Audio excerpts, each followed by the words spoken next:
안녕하세요. 저는 박말순입니다. 올해 74세예요.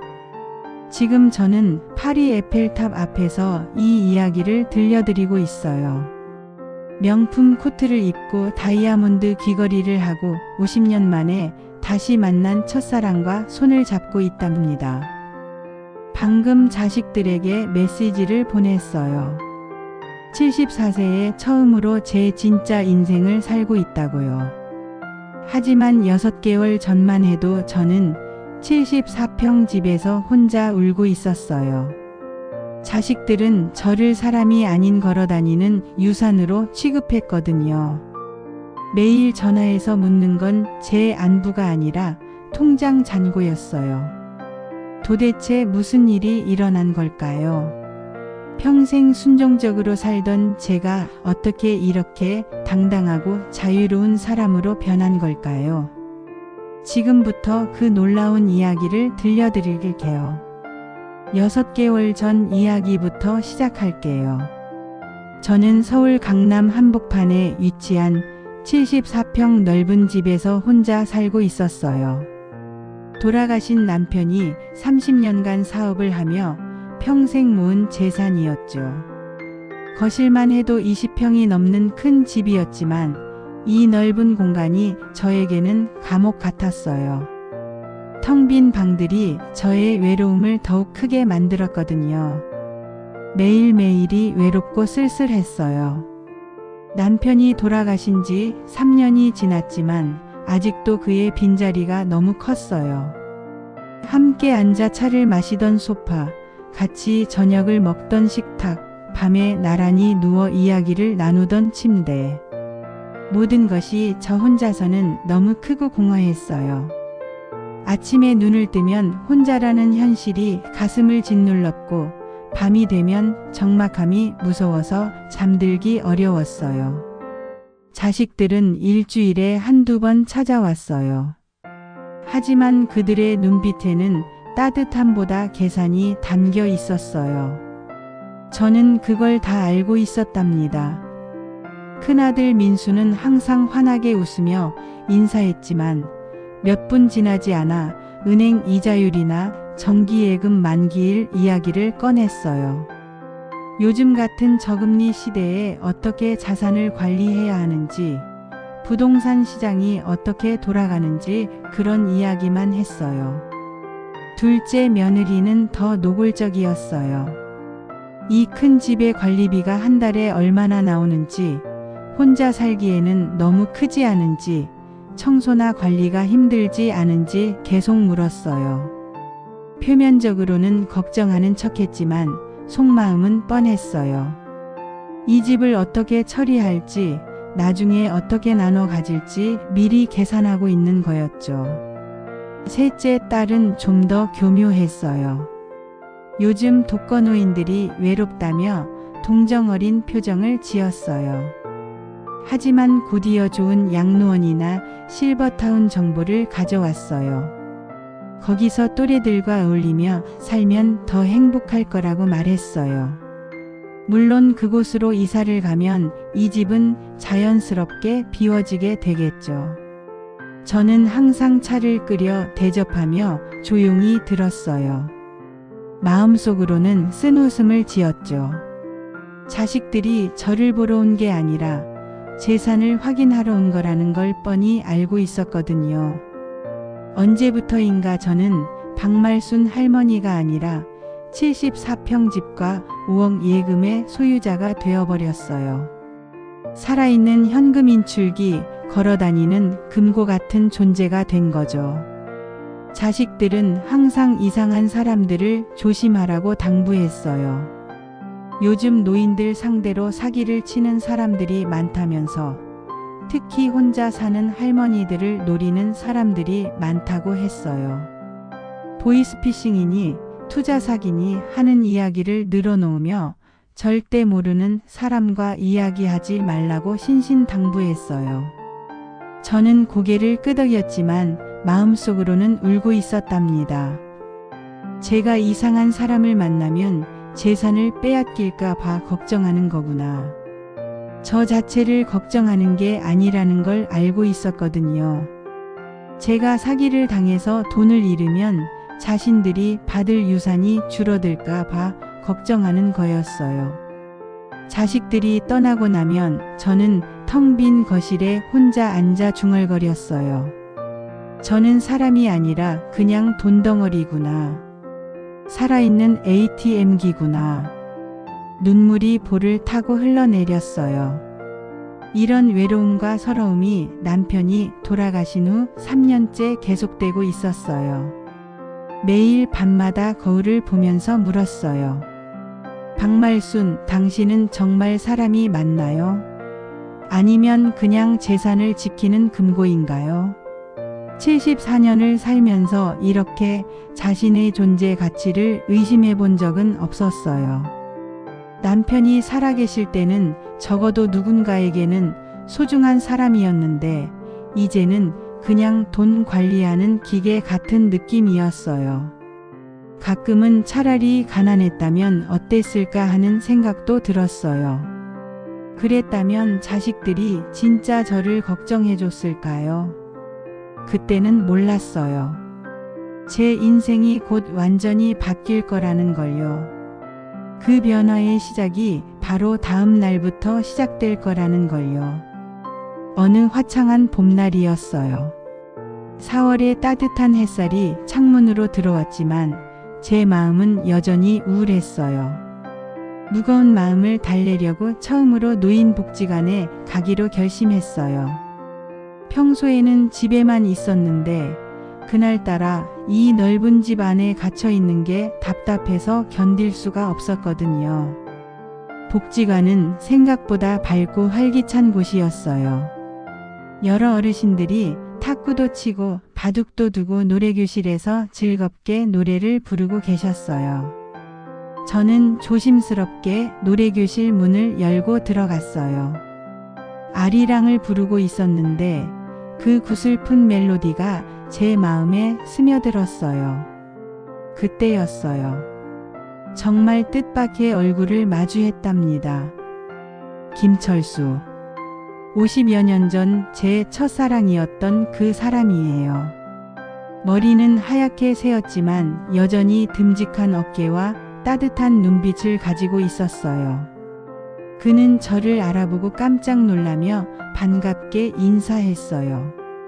목소리는 세월에 거칠어졌지만 눈빛은 예전 그대로였어요. 제 가슴이 쿵쾅거렸어요. 마치 17살 소녀가 된 듯한 느낌이었답니다. 50년이라는 긴 세월이 한순간에 사라지는 것 같았어요. 그때 그 설레던 마음이 다시 살아나는 것 같았어요. 철수 씨는 환하게 웃었어요. 진짜 웃음이었어요. 계산이나 목적이 없는 순수한 웃음이었답니다. 자식들이 보여주는 억지 웃음과는 너무나 달랐어요. 그는 제가 어떻게 지냈는지, 결혼은 잘했는지, 자식들은 어떻게 크는지 진심 어린 관심으로 물었어요. 저는 남편이 3년 전에 세상을 떠났다고 말했어요. 자식들 이야기를 할 때는 말끝을 흐렸어요. 어떻게 말해야 할지 모르겠더라고요. 자식들이 잘 컸다고 하기에는 너무 서운한 일들이 많았고 그렇다고 남에게 가족 흉을 보기도 그랬거든요. 철수 씨는 자식들이 잘 해줄 거라고 말했어요. 효자, 효녀 들릴 거라면서요. 저는 쓴웃음을 지으며 글쎄요, 효도를 하는 건지 재산을 지키려는 건지 모르겠다고 말했어요. 그 말이 입에서 나오고 나서야 깨달았어요. 제가 얼마나 서운하고 외로웠는지를요. 철수 씨는 그런 말 하지 말라며 위로해 주었어요. 자식들이야 다 그렇다면서요. 하지만 그의 눈빛에서 저는 이해를 읽을 수 있었어요. 그분도 비슷한 경험이 있구나 싶었답니다. 아마 혼자 사는 노인들은 다들 비슷한 외로움을 겪고 있는 것 같았어요. 저는 용기를 내어 커피 한 잔을 제안했어요. 복지관 앞 작은 카페로 갔어요. 50년 만에 마주 앉은 자리였지만 어색하지 않았어요. 오히려 마치 어제 헤어진 사이 같았어요. 저희는 옛 이야기를 나누었어요. 어릴 때 살던 동네 이야기, 학교 다닐 때 추억, 첫사랑의 설렘과 아픔까지요. 철수 씨는 제 이야기를 진지하게 들어주었어요. 중간에 끼어들거나 다른 이야기로 돌리지 않고 정말 관심 있게 들어주었어요.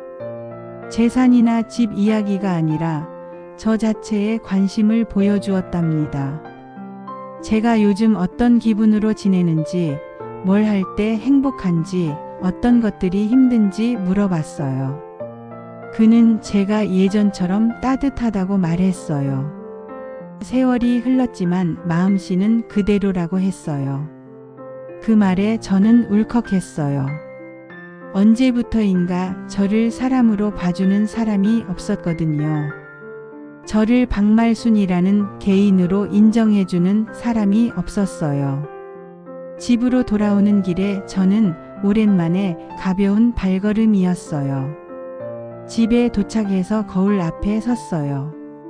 거기에는 생기를 되찾은 제 얼굴이 있었어요. 저도 여자구나. 저도 아직 살아있구나. 오랫동안 잊고 있던 감정이 되살아났어요. 제 마음속에 작은 꽃 한 송이가 피어나는 것 같았답니다. 그날 밤 저는 오랜만에 편안하게 잠들 수 있었어요. 누군가가 저를 박말순이라는 한 사람으로 봐주었다는 사실만으로도 마음이 따뜻해졌거든요. 꿈에서도 저는 웃고 있었어요. 그 다음 날부터 저는 복지관에 자주 나갔어요. 매일 아침 일어나면 무엇을 입을지, 어떤 가방을 들고 갈지 고민하는 재미가 생겼어요. 오랫동안 잊고 있던 설렘이었어요. 철수 씨와 함께 노래도 부르고 복지관 주변을 산책도 했어요. 때로는 근처 공원에 앉아 옛날 이야기를 나누기도 했어요. 둘 사이에 특별한 로맨스가 있는 건 아니었어요. 나이 들어서 무슨 연애냐고 할 수도 있겠지만 저에게는 소중한 친구였어요. 무엇보다 저를 박말순이라는 한 사람으로 대해주는 유일한 존재였거든요. 제 말을 끝까지 들어주고 제 감정을 이해해 주려고 노력하는 사람이었어요. 철수 씨와 시간을 보낼 때만큼은 제가 살아있다는 느낌이 들었어요. 웃음도 나오고 이야기할 거리도 생기고 내일이 기다려지기도 했어요. 집에서 혼자 있을 때는 느끼지 못했던 감정들이었어요. 아, 저도 아직 사람이구나. 저도 누군가와 소통하고 교감할 수 있는 존재구나 하는 걸 새삼 깨달았어요. 어느 날 제가 기분 좋게 복지관에서 돌아오니 큰아들 민수가 거실에서 기다리고 있었어요. 평소보다 일찍 와 있는 게 조금 이상했어요.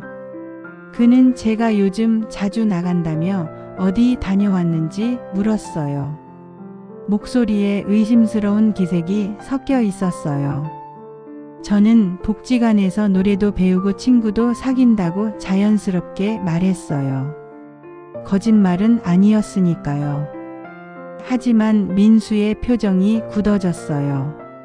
친구라는 말에 특히 민감하게 반응하더라고요. 남자친구냐고 직접적으로 물었어요.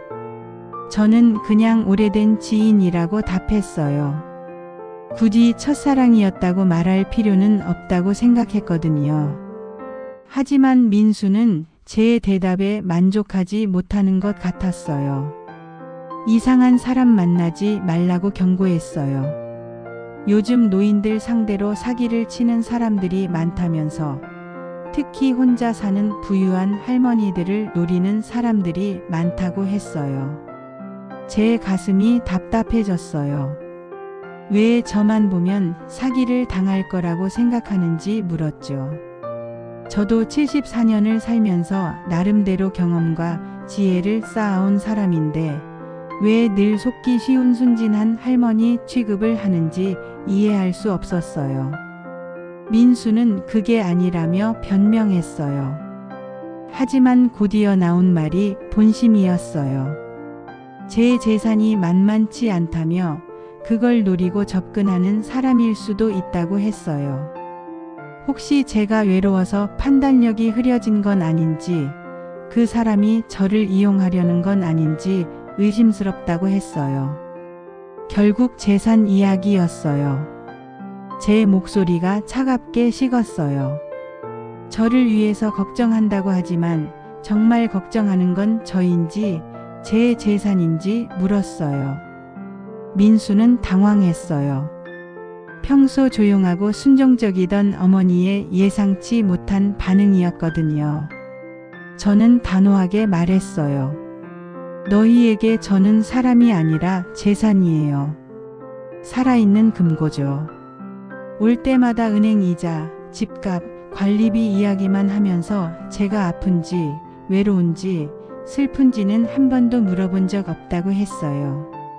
제가 어떤 사람을 만나든 그건 제 자유라고 간섭하지 말라고 했어요. 민수는 어머니가 오해하고 있다며 해명하려 했어요. 하지만 저는 더 이상 듣고 싶지 않았어요. 3년 동안 쌓인 서운함과 외로움이 한꺼번에 터져 나왔어요. 제가 원하는 건 돈 관리가 아니라 진짜 관심이고 사랑이라고, 저를 사람으로 대해달라고 말했어요. 그날 밤 저는 잠들지 못했어요. 제가 너무 심하게 말했나 하는 생각도 들었지만 한편으로는 속마음이 시원했어요. 평생 참아왔던 말을 드디어 했기 때문이었답니다. 거울을 보며 혼잣말했어요. 박말순, 이제 정말 변할 때가 온 것 같아요. 그 후로 며칠 동안 자식들로부터 연락이 없었어요. 평소 같으면 걱정이 됐을 텐데 이상하게 마음이 편했어요. 오히려 자유로운 느낌이었죠. 철수 씨와 복지관에서 만나 이야기를 나누는 시간이 하루 중 가장 행복한 순간이었어요. 진짜 제 자신으로 살아가는 기분이었거든요. 며칠 후 예상했던 일이 벌어졌어요. 자식들이 모두 모였어요. 큰아들, 둘째 며느리, 셋째 딸까지. 거실에 둘러앉은 그들의 표정이 심상치 않았어요. 뭔가 중대한 결정을 내리려는 분위기였어요. 저는 차를 준비하며 마음을 단단히 먹었어요. 큰아들이 가족 회의를 했다며 조심스럽게 입을 열었어요. 제가 요즘 행동이 이상하다며 혹시 치매 초기 증상은 아닌지 걱정된다고 했어요. 판단력이 흐려지는 것 같으니 전문의에게 검사를 받아보자고 제안했어요. 저는 어이가 없었어요. 치매라니요. 제가 언제 치매 같은 행동을 했나요? 단지 복지관에 나가고 친구를 사귀었을 뿐인데 그게 치매 증상이라는 거예요. 왜 갑자기 이상한 남자와 어울리고 자식들에게 반항적인 말을 하는지 이해할 수 없다고 했어요. 이상한 남자라는 표현에 제 목소리가 떨렸어요. 분노 때문이었어요. 철수 씨는 저보다 먼저 태어나 더 많은 인생 경험을 쌓은 분이에요. 젊은 시절부터 성실하게 살아온 좋은 분인데 왜 이상한 남자라고 부르는지 화가 났어요. 둘째 며느리가 나서서 더 직설적으로 말했어요. 그 남자가 제 재산을 노리고 접근한 거 아니냐고 했어요. 요즘 그런 사람들이 많다며 뉴스에도 자주 나온다고 했어요. 부유한 홀몸 노인들을 타겟으로 삼아 접근해서 재산을 가로채는 사기꾼들 말이에요. 셋째 딸은 좀 더 부드럽게 접근했어요. 제가 혼자 이 큰 집에 살기 벅차다며 좋은 요양원을 알아봤다고 했어요. 거기서 또래 어르신들과 함께 지내면 더 안전하고 행복할 거라고 했어요. 집 관리 걱정도 없고 24시간 간병 서비스도 받을 수 있다고 설득했어요. 저는 조용히 앉아 있다가 천천히 일어났어요. 더 이상 참을 수 없었어요. 너희가 정말 원하는 게 뭔지 이제야 확실히 알겠다고 말했어요. 이 집과 제 예금 통장, 그리고 저를 안전한 곳에 격리시켜서 재산을 지키는 것. 그게 너희의 진짜 목적이라고 했어요. 자식들은 당황했어요. 예상과 다른 반응이었거든요. 그런 게 아니라며 어머니를 걱정해서 하는 말이라고 변명했어요. 하지만 저는 이미 모든 걸 꿰뚫어 보고 있었어요. 3년 동안 지켜본 그들의 행동과 말들을 통해 진심을 알 수 있었거든요. 좋아요. 그럼 원하는 대로 해주겠다. 이 집도 주고 제 예금도 나눠 가져라. 하지만 조건이 있다.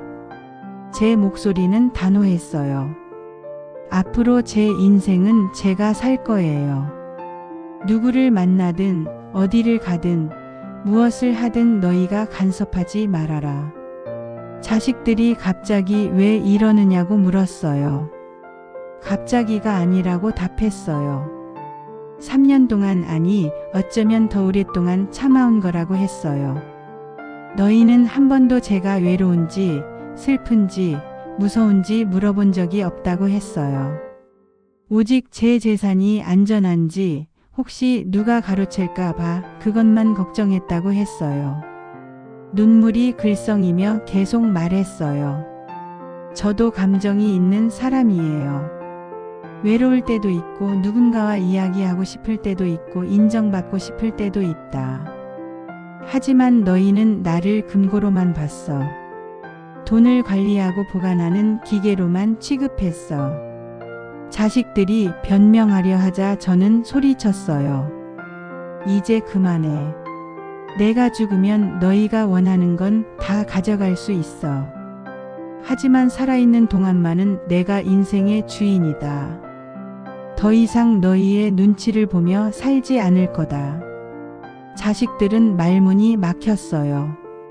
그들이 알던 순종적이고 조용한 어머니가 아니었거든요. 저는 내일부터 이사 준비를 하겠다고 선언했어요. 작은 아파트로 옮기고 제가 원하는 사람들과 어울리며 살겠다고 했어요. 너희는 이 집을 처리하고 돈을 나누어 가지라고 했어요. 그게 자식들이 진짜 원하는 거니까요. 그 순간 저는 깨달았어요. 74년 만에 처음으로 제 자신을 위해 결정을 내린다는 걸요. 가슴이 두근거렸지만 동시에 시원했어요. 마치 긴 감옥 생활에서 벗어나는 기분이었답니다. 자식들은 어쩔 줄 몰라 했지만 저는 이미 마음을 굳혔어요. 이제 진짜 제 인생을 살아볼 때가 온 거예요. 한 달 후 저는 상상도 못했던 놀라운 결정을 했어요. 철수 씨와 함께 제주도 여행을 떠난 거예요. 그것도 신라호텔 특급 스위트룸에서 일주일 동안 머물기로 한 거였어요. 하루에 80만 원이나 하는 비싼 곳이었지만 저는 전혀 아깝다는 생각이 들지 않았어요. 철수 씨는 너무 비싸다며 걱정했어요. 그런 돈이면 평범한 호텔에서 한 달도 머물 수 있다고 했어요. 하지만 저는 활짝 웃으며 대답했어요. 제 돈으로 제가 쓰는데 뭐가 문제냐고요. 평생 자식들 뒷바라지만 하면서 콩나물 시장에서 할인하는 것만 골라 사고 자장면 한 그릇도 아껴가며 살았는데 74세에 처음으로 저를 위해 돈을 쓰는 거라고 했어요. 그동안 저는 정말 검소하게 살았어요. 옷 한 벌 사는 것도 몇 번씩 고민했고 외식은 꿈도 꾸지 않았어요. 자식들이 나중에 물려받을 재산을 아껴야 한다는 생각 때문이었어요. 하지만 이제 생각해보니 그게 얼마나 바보 같은 일이었는지 깨달았어요. 제가 아껴 모은 돈을 제가 못 쓰고 죽으면 그 돈이 무슨 의미가 있을까요? 공항에서부터 저는 완전히 달랐어요.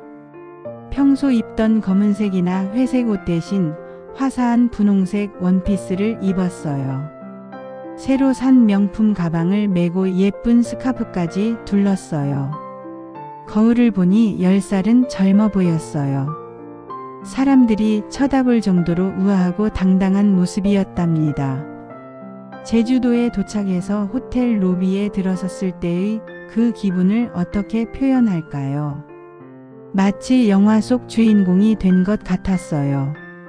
넓고 화려한 로비, 친절한 직원들, 그리고 바다가 한눈에 보이는 스위트룸까지. 모든 것이 꿈만 같았어요. 오션뷰 발코니에 나가서 푸른 바다를 바라보며 깊은 숨을 들이쉬었어요. 이런 기분이 행복이구나 싶었어요. 그때 문득 자식들 생각이 났어요. 저는 셀카를 찍어서 자식들에게 보냈어요. 사진과 함께 보낸 메시지는 이랬어요. 엄마는 잘 지내고 있다. 여기 음식도 맛있고 바다도 너무 예쁘다. 아빠랑 신혼여행도 제대로 못 갔는데 이제야 호화여행을 해보네. 자식들의 반응은 예상했던 대로였어요. 30분도 안 되어 전화가 폭탄처럼 쏟아졌어요. 큰아들 민수가 제일 먼저 전화했어요. 지금 어디에 있냐며 다급하게 물었어요. 사진을 보니까 엄청 비싸 보이는 호텔 같다면서 걱정스러운 목소리였어요. 저는 제주도 신라호텔이라고 담담하게 답했어요. 민수는 깜짝 놀라며 거기가 하루에 얼마나 하는지 아느냐고 물었어요. 혼자 있냐고도 물었어요. 저는 친구와 함께 왔다고 철수 오빠와 함께라고 말했어요. 그 남자냐며 목소리가 높아졌어요. 정신 차리라고 그 사람이 분명히 제 돈을 노리고 접근한 거라고 소리쳤어요. 하지만 저는 한숨을 쉬며 전화를 끊었어요. 더 이상 그런 말을 듣고 싶지 않았거든요. 5분도 안 되어 둘째 며느리의 전화가 왔어요. 호텔비가 얼마나 나오냐며 따지듯 물었어요. 인터넷에서 찾아보니까 하루에 80만 원짜리 스위트룸이라면서 일주일이면 560만 원이라고 계산해서 말했어요. 그 돈이면 자기 애들 학원비 1년치라며 아까워했어요. 그게 어쨌다는 거냐고 제가 차갑게 답했어요. 제 돈인데 제가 어디에 쓰든 상관없지 않느냐고 했어요. 하지만 며느리는 그렇게 돈을 함부로 쓰면 안 된다며 목소리를 높였어요. 나중에 병원비도 필요하고 각종 비용도 필요할 텐데 어떻게 하냐고 걱정 아닌 걱정을 했어요. 저는 또 전화를 끊었어요. 이번엔 셋째 딸의 차례였어요. 엄마 지금 당장 집으로 돌아오라며 울먹이는 목소리였어요. 그 남자한테 사기당하고 있다면서 어떻게 처음 만난 남자와 그런 비싼 호텔에 갈 수 있냐며 화를 냈어요. 저는 웃으며 철수 씨에게 말했어요. 자식들이 완전 난리라고요. 제가 돈을 쓴다고 해서요. 철수 씨가 고개를 끄덕이며 말했어요. 그럴 만하다고 평생 쪼물쪼물 아끼면서 사시던 어머니가 갑자기 돈을 펑펑 쓰시니까 놀랄 만하다고요. 근데 웃긴 게 뭔지 아세요? 제가 아플 때도 외로울 때도 전화 한 통 안 하던 자식들이 제가 돈을 쓴다고 하니까 30분 만에 3번이나 전화를 했어요. 이보다 확실한 증거가 또 있을까요? 그들에게 저는 정말 돈덩어리였던 거예요. 다음 날 아침 저는 더욱 과감한 결정을 내렸어요. 호텔 컨시어지를 불러서 크루즈 여행을 예약하기로 한 거예요. 2주간 일본 오사카, 대만 타이페이, 홍콩을 도는 프리미엄 크루즈였어요. 스위트 캐빈에 발코니까지 딸린 최고급 객실이었어요. 비용이 무려 1,500만 원이었어요. 컨시어지가 정말 예약하겠냐고 몇 번이나 확인했어요. 취소 수수료도 있고 환불도 어렵다고 친절하게 설명해 줬어요. 하지만 저는 확실하다고 답했어요. 평생 바다 구경도 제대로 못 해봤는데 이제라도 제대로 해보고 싶다고 말했어요. 예약을 마치고 저는 자식들에게 문자를 보냈어요. 크루즈 여행을 예약했으니 2주 동안 연락이 안 될 수도 있다고 미리 알려드린다고요. 그리고 걱정하지 말라고 제가 알아서 잘 다녀오겠다고 덧붙였어요. 1시간 후 정말 상상도 못한 일이 벌어졌어요. 자식들이 때로 제주도로 몰려온 거예요. 공항에서 택시를 3대나 타고 호텔로 직행했다고 하더라고요. 로비에서 저를 기다리고 있는 그들의 모습은 정말 가관이었어요. 호텔 로비에서 벌어진 대화는 마치 전쟁 같았어요. 큰아들 민수가 제일 먼저 소리쳤어요. 어머니 도대체 뭘 하시는 거냐고 정신 좀 차리라고 했어요. 다른 투숙객들이 쳐다볼 정도로 목소리가 컸어요. 저는 담담하게 답했어요. 뭘 하긴 여행을 한다고요. 1,500만 원을 크루즈에 쓴다며 정말 정신이 나갔냐고 소리쳤어요. 둘째 며느리는 그 돈이면 자기 집 대출금을 많이 갚을 수 있다며 아까워했어요. 셋째 딸은 나중에 병원비는 어떻게 하냐며 울먹였어요. 저는 조용히 자식들을 바라보다가 입을 열었어요. 그래요, 걱정되겠죠. 제가 언제 죽을지 몰라서요. 자식들이 그런 말 하지 말라고 당황했어요. 저는 비웃으며 답했어요. 아, 그래? 그럼 내가 언제 죽을 예정인지 알려줄까? 너희는 내가 빨리 죽어서 유산을 남겨주기를 기다리고 있잖아. 둘째 며느리가 나서서 더 직접적으로 말했어요. 철수 씨가 저를 이용하는 거 정말 안 보이냐고 했어요.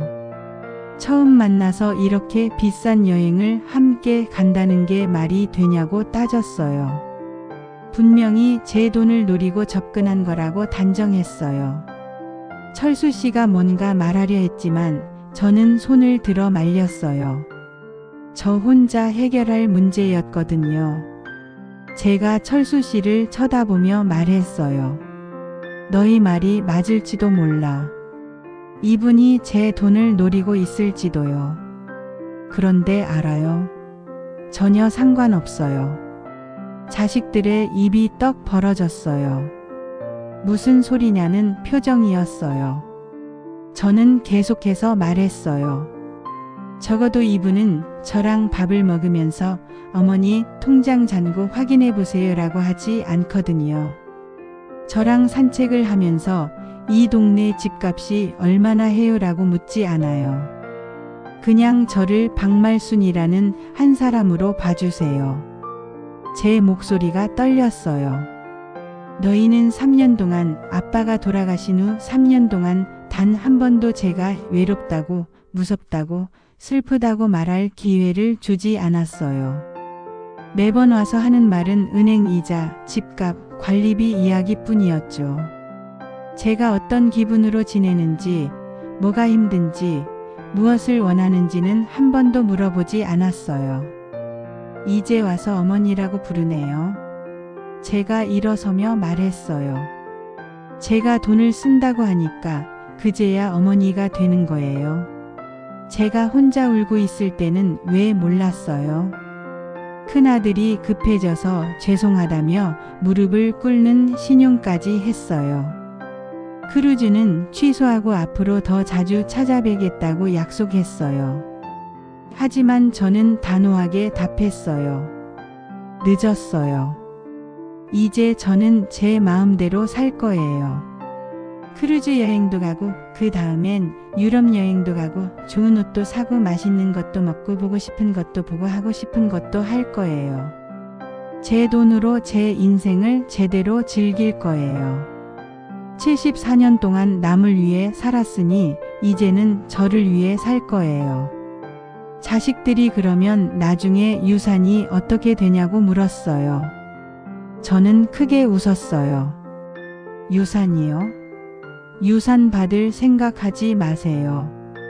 제가 살아있는 동안 다 써버릴 거니까요. 마지막 한 푼까지 제가 즐기면서 쓸 거예요. 자식들의 얼굴이 새파랗게 변했어요. 어머니 그러시면 안 된다며 울먹였어요. 하지만 저는 이미 결심을 굳혔어요. 왜 안 돼요? 제 돈인데 제가 못 써요. 너희가 정말로 저를 걱정한다면 앞으로 자주 안부 전화하세요. 재산 이야기 말고 제 마음, 제 건강, 제 기분을 물어보세요. 그럼 생각해보죠. 그날 이후 자식들은 정말로 자주 전화를 했어요. 하루도 빠지지 않고 안부를 물었어요. 어떻게 지내시는지, 몸은 괜찮은지, 외롭지는 않은지 정말 자세히 물었어요. 하지만 이미 늦었어요. 저는 진짜 자유의 맛을 알아버렸거든요. 3개월 후 저는 철수 씨와 함께 스위스 알프스에서 보낸 사진을 자식들에게 보냈어요. 융프라우 정상에서 만세를 부르는 모습이었어요. 6개월 후에는 여기 파리 에펠탑 앞에서, 9개월 후에는 이탈리아 베니스에서, 1년 후에는 뉴욕 자유의 여신상 앞에서 제 행복한 여행 사진들이 계속 이어졌답니다.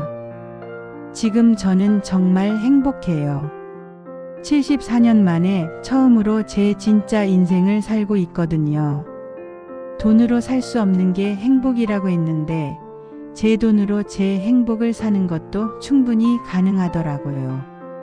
자식들은 처음에는 화를 냈지만 지금은 제가 행복해하는 모습을 보고 조금씩 이해하기 시작했어요. 여러분도 기억하세요. 인생의 주인은 바로 여러분 자신이라는 걸요. 저처럼 74세가 되어서야 깨닫지 마시고 지금 당장 여러분만의 인생을 사세요. 남의 눈치 보지 말고 남의 기대에 맞춰 살지 말고 여러분이 진짜 원하는 삶을 사세요. 그게 바로 진짜 행복이에요. 감사합니다.